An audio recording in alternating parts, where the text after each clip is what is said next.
Well, good morning everyone and welcome back to the cabin. You know, recently we took our review channel and we're kind of repurposing it into more DIY arts and crafts because there are so many things that you have to do up here on a homestead, and without having to spend the money to buy these things, we figured that we're just going to make them ourselves. So what I have is an adze here that I use a lot that needs a protector for the blade, just like I did for my hatchet right here. For this chisel as well as other chisels. What we're going to do is I got a thin piece of leather here. We're going to start our layout, then we'll cut it out.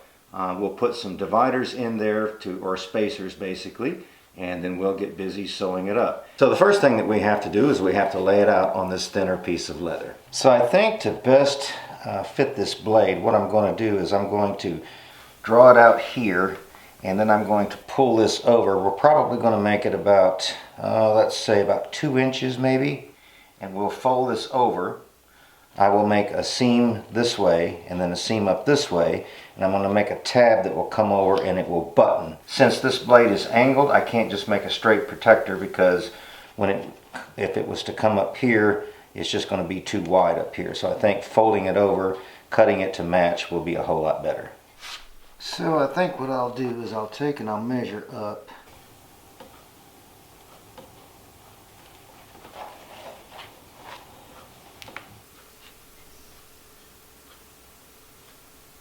I'm going to say right about in there.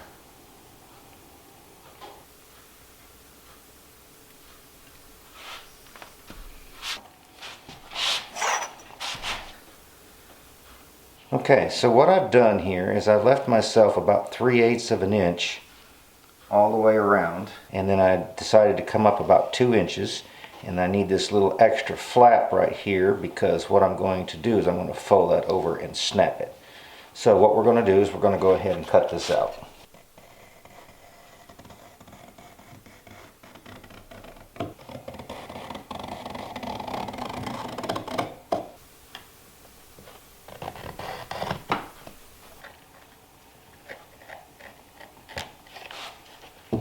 Okay, I've got these pieces cut out now, and I decided to lay it out a little bit differently so that the angles will match the blade.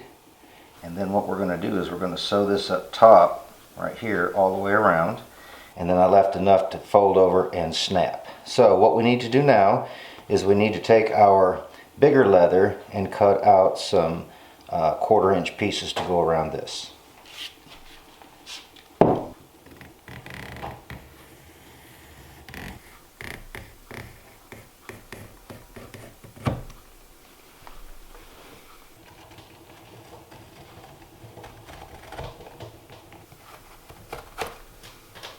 Okay, so now we've got our 1/4 inch piece cut out.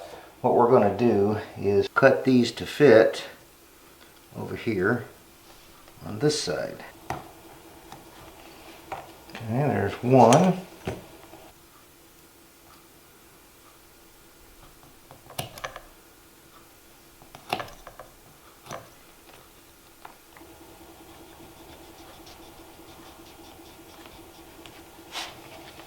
Alright, this one over here on this side, I'm making it just a little bit shorter. What we're going to have to be able to do is get our blade in there at an angle and put this boot on it so that when it closes up it will be like, basically like this, okay? Otherwise, if I brought it all the way up here, I probably wouldn't be able to get it in there. So that's the reason I left that side a little bit short. Alright, the next thing we need to do is we need to glue this because it's going to have to sit overnight. So let's start with the bottom.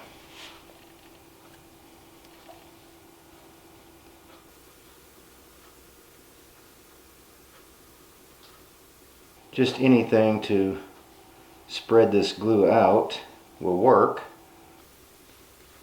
Okay.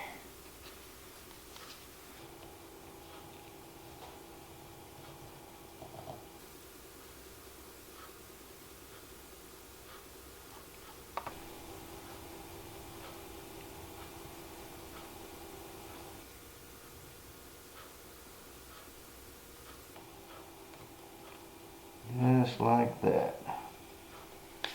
Now what I'm going to do, I want to take these, put them on for just a little bit, let this set up before I do anything else. These are just some clips that I use, just kind of like a small vise to keep those where they need to be, just like that. So what I'm going to do is I'm going to let that sit there just a little bit before we move any farther. It kind of set up a little bit. Well, while that is drying, what I'm going to do is go ahead and lay this piece out right here with my little wheel so that I know where to sew at, and I'll probably go ahead and punch the holes in it before I actually glue this on top. Anyway, what I was going to say was we're supposed to have some really cold temperatures this week. I think we're going to get down not only into the teens but also the single digits. So I'm going to have to make sure that I've got plenty of wood in here drying so that I can stay nice and warm. I'm also letting it warm up outside before I go out there and work on the timber frame workshop anymore. So if you're new to this channel, be sure and check out our main channel, Smoky Mountain Outpost, because we're having a lot of fun working on our timber frame workshop. Anyway, so let's go ahead and get this laid out. And we will scribe it.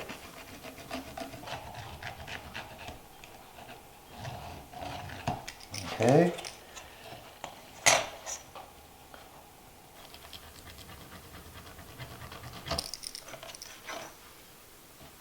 This is going to end up right about in the middle of that 1/4 inch piece that we've got in there. And basically what it does is it just kind of protects the stitches. There we go. As we slide it in there, because we don't want the edge of our blade actually cutting our stitches. We're going to go along where we stitched, and we're actually going to punch through like that right there. That way we know where to stitch.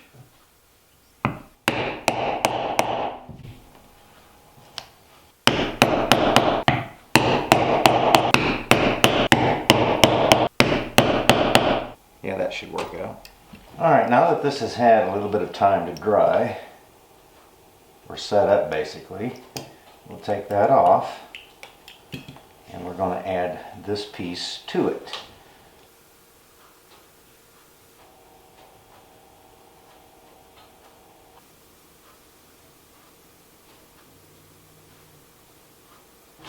And we'll place this right over the top of it.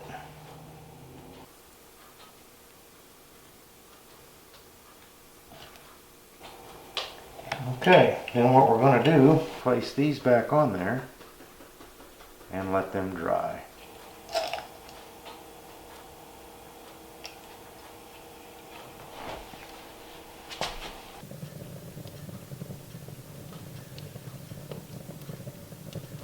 Okay, now that this is dry, what I'm going to do is I'm going to go through here and we're going to punch our holes all the way through this time.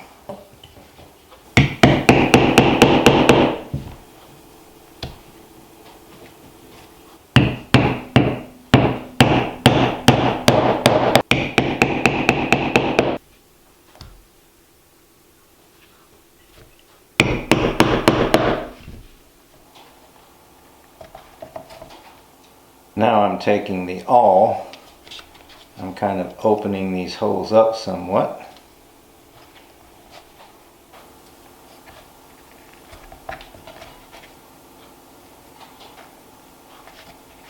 Now I don't know how other people do this, but I'm going to start in this 4th one right here.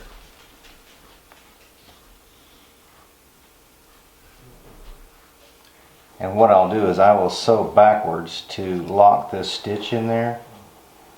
Somebody had commented and said that it was called a saddle stitch. Like I said, I'm no professional at this, so I just did what made sense to me.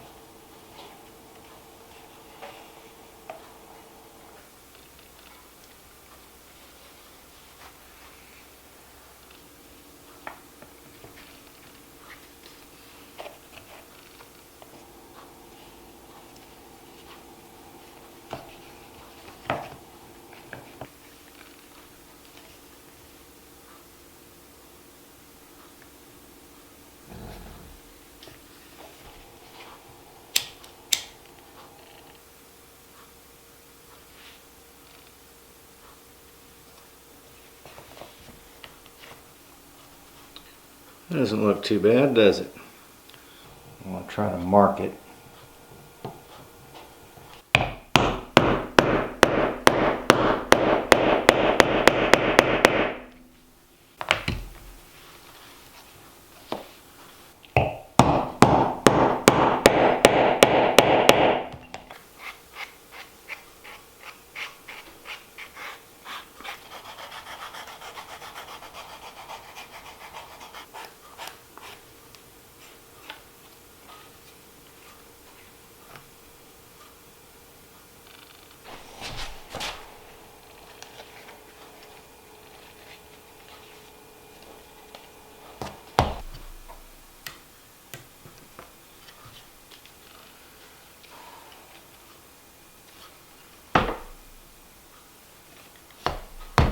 Well, I finally got that thing fixed. I actually ended up having to move that bottom button because it came off just, well, actually I could pull it off and I didn't want to be able to do that. So I actually moved that button in just a little bit where I can't get it off now.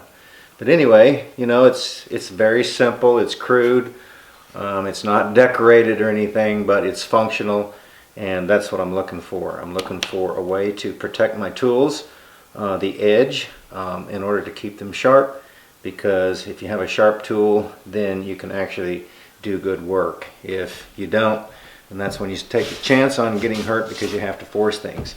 Anyway, guys, I hope that you enjoyed this little DIY. It's actually, leather work is not really hard. It is a little tedious and time consuming, but you can make a lot of cool stuff, and I've got lots of tools, so I really needed that in order to be able to do those things. Anyway, thanks for stopping by. We really appreciate it, and we look forward to seeing you back up here at the cabin again next time.